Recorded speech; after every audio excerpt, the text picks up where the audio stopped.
ओम श्री गणेशाय नमः। जय श्री गणेश। जय माता दी। आप सभी पर भगवान गणेश और माता भगवती की कृपा सदा सर्वदा बनी रहे। आप सभी माताओं बहनों को कार्तिक संकष्टी चतुर्थी और करवा चौथ की हार्दिक शुभकामनाएं। आज सुनेंगे कार्तिक संकष्टी चतुर्थी व्रत कथा और चौथ माता की कथा। आज कार्तिक मास की कृष्ण पक्ष की चतुर्थी तिथि है। आज संकष्टी चतुर्थी का व्रत रखा जाता है। इसके साथ ही करवा चौथ का भी व्रत रखा जाता है और इस दिन भगवान गणेश, माता पार्वती और शिव जी की पूजा आराधना की जाती है और इसके साथ ही करवा माता की पूजा की जाती है।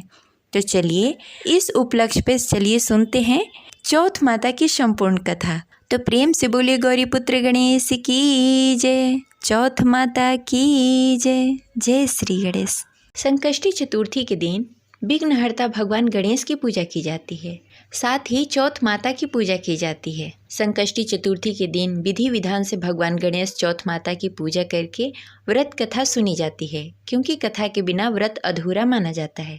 तो आइए सुनते हैं चौथ माता की कथा। एक नगर में सेठ और सेठानी रहते थे। उनका एक बेटा और बहू थे। बहू सबको भोजन कराने के बाद स्वयं भोजन करती थी। एक पड़ोसन ऐसी थी जो रोज पूछती, बहू आज तुमने क्या खाया? बहू कहती, ठंडो बासी। रोज ऐसा ही चलता। पड़ोसन रोज पूछती कि तुमने क्या खाया, तो बहू कहती ठंडो बासी। एक दिन उसके पति ने ऐसा सुनकर विचार किया कि आज तो पकवान बनाए जाएंगे, फिर देखते हैं मेरी पत्नी क्या कहती है। बहू ने उस दिन तरह तरह के पकवान बनाए और घर के सभी लोगों को एक साथ बैठाकर भोजन कराया। आज भी पड़ोसन ने पूछा कि बहू तुमने क्या खाया, तो बहू ने कहा कि ठंडो बासी। सेठ के लड़के ने सोचा, हो ना हो कोई बात अवश्य है जिससे मेरी पत्नी ऐसा कहती है। उसने पत्नी से पूछा, तुम रोज ठंडो बासी खाया ऐसा क्यों कहती हो, जबकि आज तो हम सभी ने एक साथ बैठकर तरह तरह के पकवान खाए हैं। उसकी पत्नी बोली, आपने जो खाया है वो बाप दादा की कमाई है। जिस दिन आप कमाकर लाओगे उस दिन मैं समझूंगी कि ताज़ा भोजन कर रहे हैं। तब एक दिन लड़के ने अपने माँ से कहा, मैं एक बड़े शहर में कमाई करने जा रहा हूँ। माँ बोली, बेटा अपने पास इतना धन है कि खाया नहीं खूटेगा। माँ के मना करने पर भी बेटे ने स्वयं कमाने का दृढ़ निश्चय कर लिया और जाते समय पत्नी से कहा, मैं जब तक कमाकर बहुत सारा धन लेकर न आऊँ तुम चूल्हे की आग मत बुझने देना। एक दिन चूल्हे की आग बुझ गई तो वह मन ही मन घबराने लगी, कहीं मेरे पति पर संकट तो नहीं आ पड़ा। जल्दी से पड़ोस में से आग लाकर चूल्हे में रख दूं। ऐसा विचार कर पड़ोस में गई। वहाँ पड़ोसन चौथ माता का व्रत पूजन कर रही थी। पड़ोसन ने कहा, थोड़ी देर में आकर ले जाना। बहू ने पड़ोसन से पूछा कि आप यह व्रत क्यों करती हो, इससे क्या मिलता है? पड़ोसन ने कहा, चौथ माता की इस व्रत को करने से अन्य लक्ष्मी मिले और मनोकामनाएं पूरी होती है। और बहू भी चौथ माता का व्रत करने लगी। दीवार पर चौथ माता को बनाई। उस दिन घी गुड़ का चूरमा बनाकर रात्रि में चंद्र को अर्घ्य देकर भोजन करती। ऐसा करते करते बहुत दिन हो गए। चौथ माता ने उस बहू के पति को सपना दिखाया कि साहूकार का बेटा तू जागे या सोए, तेरी पत्नी बहुत याद कर रही है। घर जाकर उसकी चिंता मिटा। तू दुकान खोलकर कंदू केसर का पगलिया बनाकर बैठ जाना। आज तेरा हिसाब किताब चुकता हो जाएगा। अब तो चौथ माता ने जैसा कहा था वैसा ही हुआ। उसने घर जाने की तैयारी की और गाड़ी भरकर धन दौलत लेकर चल दिया। रास्ते में एक बड़ा सा काला नाग फन फैलाए बैठ गया और कहने लगा, आज मैं तुझे डसूंगा, छोड़ूंगा नहीं। आज तेरी आयु पूरी हो गई है। सेठ के लड़के ने कहा कि आज चौथ माता ने सपना दिया है, मैं अपनी पत्नी से मिलने घर जा रहा हूँ। वहाँ मेरी पत्नी बहुत चिंता कर रही है। मैं उससे मिलकर जरूर आऊँगा, तब तुम मुझे डस लेना। नाग ने कहा, तुम शपथ पूर्वक कहकर जाओ तो मैं तुम्हें जाने दूंगा, परंतु लौटकर नहीं आए तो तुम्हारे घर आकर मैं तुम्हें डसूंगा। इस प्रकार सर्प को वचन देकर वह अपने घर पहुंचा। वहां सभी से हंसी खुशी से मिला और भोजन करके उदास होकर बैठ गया।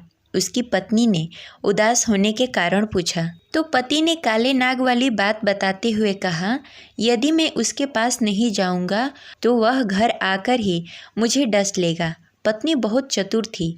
उसने कहा कि आप घबराओ नहीं, लेट जाओ, मैं एक उपाय करती हूँ। पत्नी ने कमरे की 7 पीढ़ी सिड़ाव धोई। पहली पीढ़ी पर रेत, दूसरी पर इत्र, तीसरी पर गुलाब फूल, चौथी पर कुमकुम केसर, 5वीं पर लड्डू पेड़ा, 6ठी पर गदी गलीचा और 7वीं पीढ़ी पर दूध का कटोरा भर कर रख दिया। इस प्रकार वह 7 पीढ़ी सजाकर बैठ गई। आधी रात होते ही नाग आकर पीढ़ी चढ़ने लगा। पहली पीढ़ी पर रेत में लौट गया और कहने लगा, सेठ की बहू ने आराम तो बहुत दिया, पर वचनों से बंध कर आया हूँ, सो डसूंगा अवश्य ही। इसी प्रकार 7 पीढ़ियों पर नाग आता और आराम करता और कहता कि डसूंगा अवश्य ही। कमरे में जाने ही वाला था कि चौथ माता ने विचार किया कि मैं इसे नहीं बचाऊंगी तो संसार में धर्म, कर्म और पूजा पाठ कौन मानेगा। अब तो गणेश जी, चंद्रमा जी और चौथ माता ने उसे बचाने का विचार किया। चंद्रमा जी ने उजाला किया, चौथ माता ढाल बनी और गणेश जी ने तलवार लेकर नाग को मार दिया और ढाल से ढक दिया। अब बहू भी पूरे दिन की थकी हारी सो गई। दिन उगा तो लोग बेटे से मिलने आए, परंतु बेटा बहू तो उठे ही नहीं थे। बहुत देर हो गई तो माँ उसे उठाने गई। माँ ने 7 पीढ़ियों पर जो कुछ देखा तो बहुत घबराई और बेटा बहू को आवाज़ लगाई। बेटा बहू उठे तो देखा कि एक ढाल तलवार वहाँ पड़ी है। अब ढाल उठाई तो वहाँ काला नाग मरा हुआ पड़ा था। बेटा बहू ने सोचा कि आज तो धर्म कर्म की आड़े आए। जो भगवान गणेश जी और चौथ माता ने अपनी रक्षा की, हे चौथ माता, आपने जैसे सेठ की बहू बेटे की रक्षा की, वैसे ही सबकी रक्षा कीजिए। इस प्रकार यह कथा संपन्न हुई। तो प्रेम से बोले चौथ माता की जय। अब चलिए सुनते हैं कार्तिक संकष्टी चतुर्थी व्रत कथा। एक बार की बात है, द्वापर युग में महाराज युधिष्ठिर भगवान श्री कृष्ण से पूछते हैं, हे माधव, मैं अपने शत्रुओं पर विजय कैसे प्राप्त कर सकता हूँ, जिससे मैं अपना राज्य फिर से स्थापित कर सकूं। भगवान श्री कृष्ण कहते हैं, हे कुंती पुत्र, मैं तुम्हें विघ्न विनायक भगवान श्री गणेश की कथा सुनाता हूँ। इसे ध्यानपूर्वक सुनो। इस कथा के श्रवण से तुम्हारे सभी प्रश्नों के उत्तर मिल जाएंगे। भगवान श्री कृष्ण महाराज युधिष्ठिर से कहते हैं, हे कुंती पुत्र, एक बार माता पार्वती ने अपने पुत्र भगवान गणेश से पूछा, हे भाग्यशाली, हे लंबोदर, भाषणकर्ताओं में सबसे श्रेष्ठ, हे गणेश, कार्तिक मास के कृष्ण पक्ष की चतुर्थी का क्या नाम है? इस दिन कौन से गणेश जी की पूजा की जाती है? इसका क्या विधान है? ठीक ठीक बताओ। भगवान श्री कृष्ण ने कहा। भगवान गणेश अपनी माता की बात सुनकर गणेश जी ने कहा, कार्तिक मास के कृष्ण पक्ष की संकष्टी चतुर्थी को संकटा कहते हैं। इस दिन पिंग नामक गणेश जी की पूजा आराधना की जाती है। पूजन पूर्णोक्त रीति से करना उचित है। भोजन एक बार करना चाहिए। व्रत और पूजन के बाद ब्राह्मण को भोजन कराकर स्वयं मौन होकर भोजन करना चाहिए।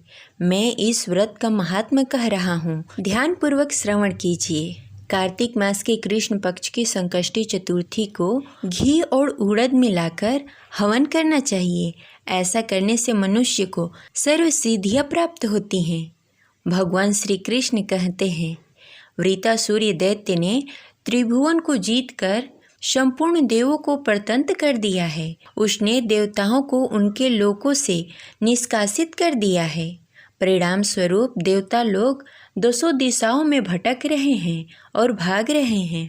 तब सभी देव इंद्र के नेतृत्व में भगवान विष्णु के शरण में हुए।